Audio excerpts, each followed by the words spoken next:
नमस्कार दोस्तों, जन स्वराज पार्टी के सूत्रधार प्रशांत किशोर जी बिहार बदलाव यात्रा के तहत बिहार के काराकट विधान पहुंचे थे।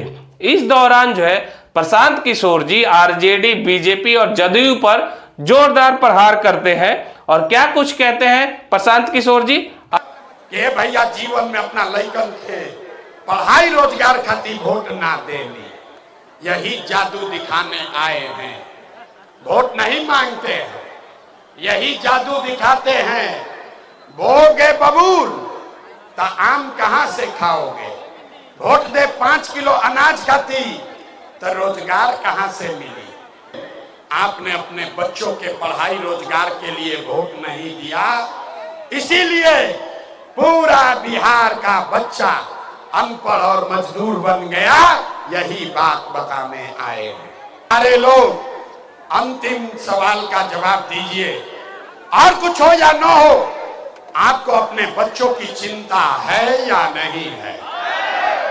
देखिए तो अपना लइकन कहते हाथ उठाता कि नहीं के उठा। अरे लइकन के चिंता बा कि नहीं के?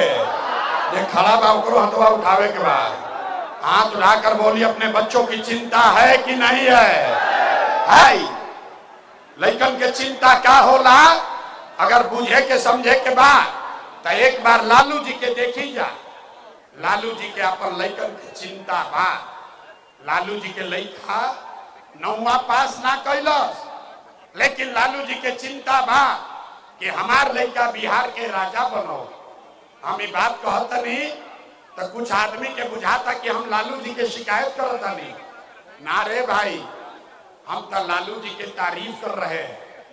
लालू जी इतना अच्छा बात बाड़न, लइका 9वां नहीं थे पास कैले, लेकिन चाहता हम कि हमार लइका बिहार के राजा बनो।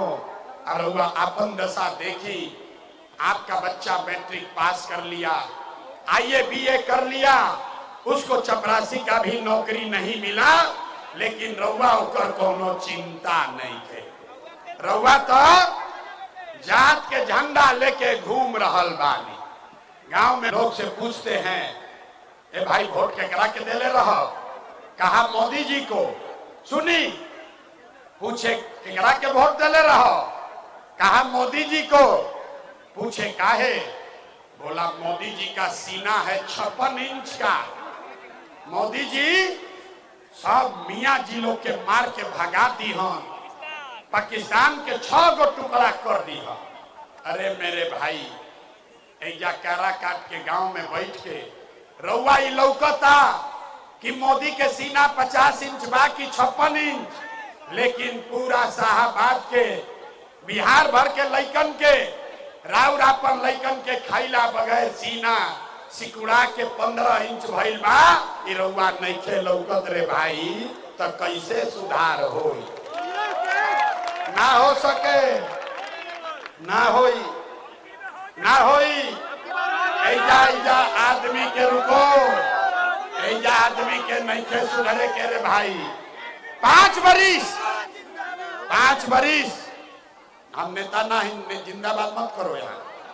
5 बरिस आदमी यहाँ नरक का जिंदगी जी रहा है। गाँव में जाता नहीं, आदमी कहता ए भैया नाली गली नहीं थे, हम निकलता राशन कार्ड नहीं थे, लइकन के पढ़ाई नहीं थे, रोजगार नहीं थे, बड़ा भ्रष्टाचार बा। अरे 5 बरस इस नरक का जिंदगी जीने के बाद कल वोट होगा।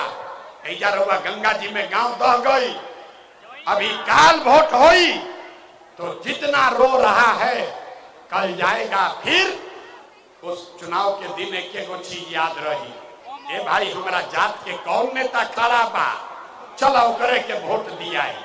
वो नेता चोर है, बदमाश है, आपका लूट के ले गया है, आप मर रहे थे, आपको पूछने भी नहीं आया, लेकिन अपना जात के हो कि हम तो उनके के वोट दबाई, तब कैसे सुधार हो? नहीं होगा। लोग इसीलिए अब आपको एक रास्ता सिखाते हैं, ये रास्ता सीख ली, आप 5 मिनट में आंख खुली और छठ दिवाली के बाद राव गरीबी कम होई। सारा लोग अब ध्यान से रास्ता सीख ले। अगली बार जब वोट देने जाई जा जकरा के बुझाए ओकरा के वोट दी, लेकिन वोट देते समय याद रखिए जिन नेताओं ने बिहार को लूटा है, आपके बच्चों को इस दुर्दशा में पहुंचाया है, आपके पेट पर लात मारा, आपके बच्चों को मजदूर बना दिया, वो नेता चाहे आपके जाति का हो या धर्म का, दल का हो या गांव का, उसको इस बार वोट नहीं देना है।